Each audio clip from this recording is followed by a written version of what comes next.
Hello, hey there, hope you're doing well. Today again, I'm back here in the car just to share with you this short video about finding your own happiness. The reason why you really must find your own happiness. I don't know if I could be right or wrong, based on my experience. There are so many good people who do many good things, but also encounter or face very difficult and sad moments. And maybe you're one of them, you know. I'm sure you have heard about people who have been so grateful, people who have been amazing, talented, gifted, and but things don't go well for them. And then sometimes, ironically, the people who are doing very shitty and bad things, good things are happening to them. That's the saddest part. You know, they are doing very bad things, and maybe their life seems to be okay. Finding your happiness is one of the skills that you need to learn as you get older. Because even when people say that happiness comes from within, what's the meaning of within? If I ask you what is within, within where? Within a house, within a car, within air? Where is this within? Or when people say that I create my own happiness, it's easier to say, but if you don't do anything about it, then it's pointless. And my message in this video is, if you really want to create this happiness for yourself, by now, as you're listening to me or watching, you should have found things that make you happy, and then you focus your energy there. You will meet people in your life you think that they're going to make you happy. You will think that your children, your spouse, a new relationship, a new job, or if you move from that country to another country, finally you'll find happiness. One of the simple stories that I've followed so much about so many people in the world, they are people who have struggled to look for happiness. And I don't want you to be one of them. When you listen to a story of an old man or an old woman, since growing up to the age where she is or he is, maybe let's say in late 70s or 80s, and they haven't found happiness. You can imagine if you are one of them, if you grow up until maybe, if you're lucky to be up to 80 years old, it will be so sad that even after all those years, you're not really happy. Because in the journey of living in this world, people will disappoint you, as you've already noticed.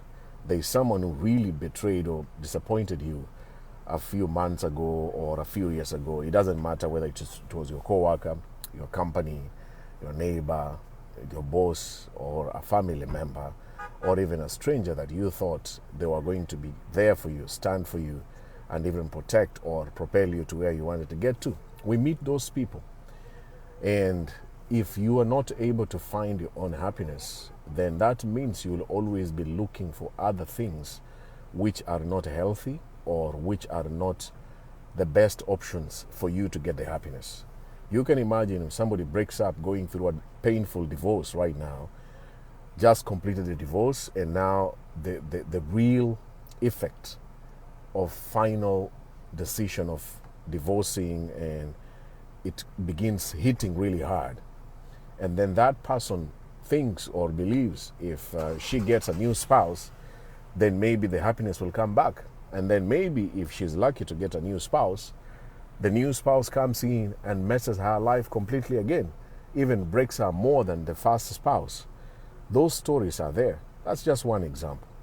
Or if somebody loses his job, very important thing to have in life and very painful to lose your job, and then begins to indulge into other things to kill the stress, the pain of losing a job or losing a business or losing a lot of money by drinking too much or getting into drugs and abusing drugs to get this happiness that I'm talking about.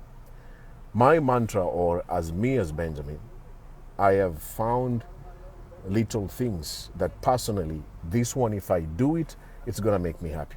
I used to love spicy food. Food is very important when you want to get happiness. If you're lucky enough to have the food that you want to eat, it's very easy to feel happy when you eat that food. And it's so delicious, smells really nice, and it's the food that you really wanted. And if you have the capacity to get that food, to go and buy it, it doesn't matter. Maybe you can cook it, or if you don't know how to cook, You can have some little money, go to a nice fancy restaurant and eat exactly that same food. That's one source of joy that I've found. And if I feel like today I want to eat some spicy chicken or tandoori chicken, one of my favorite foods, and it has to be spicy. If I eat it, I feel good about it. And it makes me happy, even though I'm having a bad day, a sad day, or a bad week, a sad week.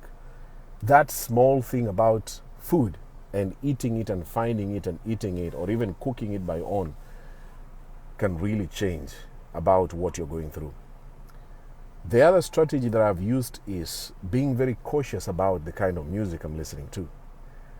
Sometimes I know, especially the ladies, going through a breakup or going through that lonely, I'm saying lonely moments, you're being too single or you're just alone for some time, maybe certain kind of music soothes you. There are people who listen to gospel music. There are others who listen to hip hop, others listen to reggae or rock. It depends with what makes you feel good.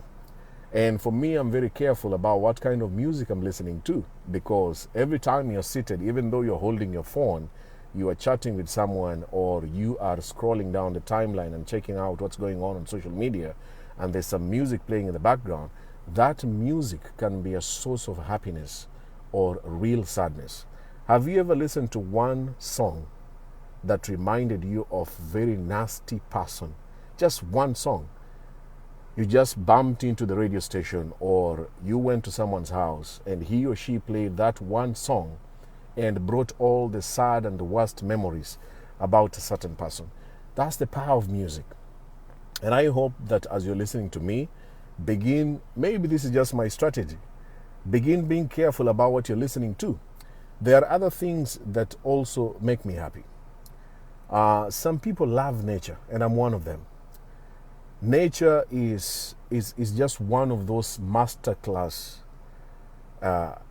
things that God or Allah created. You know, those trees, I'm seated here, in front of me is a park. And when you see the nature, you see the animals, the birds, and the river, and that if you love nature, you understand what I'm talking about. But you know, these days, people are chasing money, and chasing the money to make money, to use the money to get the happiness or to create moments of happiness. But they are spending so much time in the buildings. You are at work, maybe 5, 10, 8 hours, 12 hours, and then you move from that building, you get into your car if you're lucky to have a car or a bus, go back to home or your house or an apartment, and then you stay again in the building.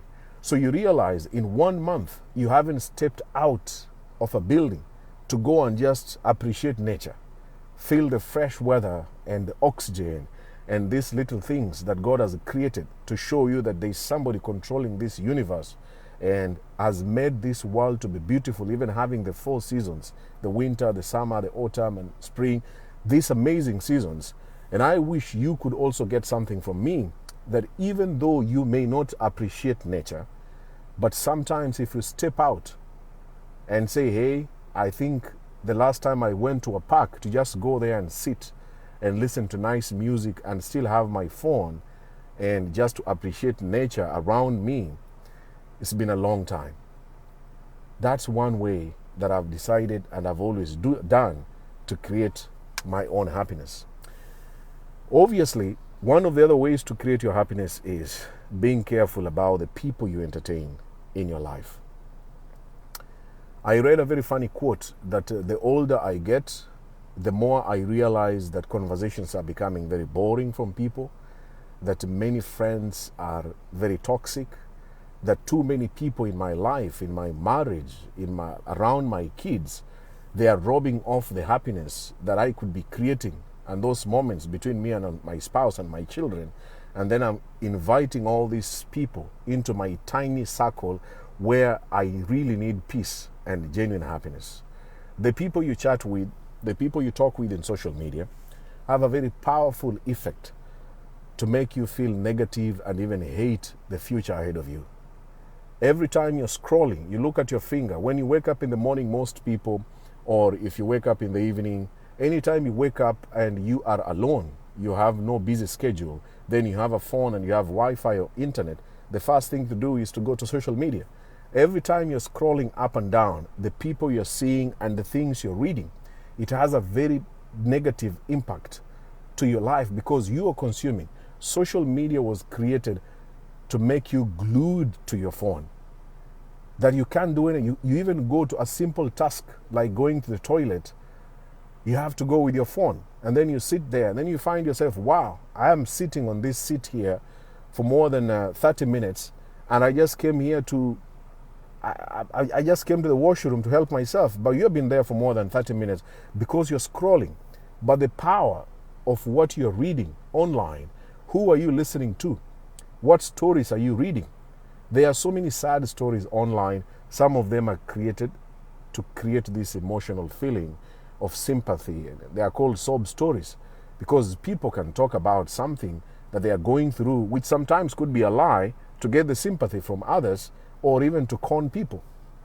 But if you're spending a lot of time to follow these negative stories, if you're spending a lot of time to chat with or to talk with someone who is very negative about life, people are always complaining, they're always blaming. Like if you just listen to them the first 10 minutes, it's very hard to pick anything positive that they have said for the last 10 minutes, whether it's through chatting or talking. So I'm very careful about the person I'm talking with, the people that I am meeting or sitting down, and even whatever we are discussing or even talking. I am very cautious about what story is going on. What are these people, this person telling me about who, and why are you telling me this story? Because if you cut off these people who are very negative and toxic, then you're creating an environment of just pure happiness. You would rather be alone, go somewhere. You don't need to go and hang out with a group of people who are very negative, relying on alcohol and smoking to feel happy, to forget their problems, and then be healthy alone in your house or with your pet or just doing something by yourself that makes you happy. There are other ways of making yourself happy. And this video is to remind you, yes, you could be watching me and there's something that is going on. I don't know what you're facing right now. Everyone is facing something. And sometimes people are facing really difficult moments on their own. But even when you're facing these difficult moments, my message to you is remember to find your happiness. And when you know that these things make you happy, then focus your energy there. You would rather cut off all other activities. I like watching sports. In the next few minutes, I'm going to be watching basketball. It's one of my favorite hobbies. I can cut off any other things because I know watching that game, and specifically for my team to play at this moment and they win, it will make me happy. Even though I had a bad day from morning up to now in the evening, once I watch the game and my team wins, then that means the whole night I'm going to be sleeping very happy. Find the things that make you happy and put your energy there. Put your time there. Put so much there so that the people or that person who is not making you happy, because it's so sad that there is someone you are expecting him. If it's a long distance, let me use this example. It's a long distance relationship. You are expecting this person to make you happy, but this person is making you sad. But now, over and over, you are spending so much time to get the attention of that person, to get into that person's life so that person can remember you exist, and then that person can talk to you to make you feel happy. The energy and the time you're spending to make this person to get back to you so that you can be happy, this is the time for you to find other things that can make you happy on your own, as a hobby, as something that you can do without even thinking or worrying about the other person so much to look for them to get the attention and the happiness that you want. And I hope you find your happiness. I really, really hope you find your happiness. And please help me to share this video on your timeline or tag a friend. If you're watching me for the first time, remember to like and follow this page and also subscribe to my YouTube channel. My vibe is be positive. If you're positive and you see life in a positive way, even when you are down there, remember there are days and months and even years when you thought you will never pull through. I know for a fact, there is a time, everyone has that one point where you say, wow, if I survived this, and you know you survived it, 100%. You survive that even on your own. That means whatever comes ahead of you or whatever you're facing, there is a very high chance that still you will survive. There is a very high likelihood that if you made it 5 years ago, why not now? Why not now? Why? If you made it last year, why not now? If you made it last week, why not today? It's very possible. And that's my message to you. Thank you for watching, and thank you for the comments, and thank you so much for always watching and sharing my videos. I wish you nothing but the best. Enjoy the rest of the day, and see you in the next video. Goodbye and take care. Thank you so much.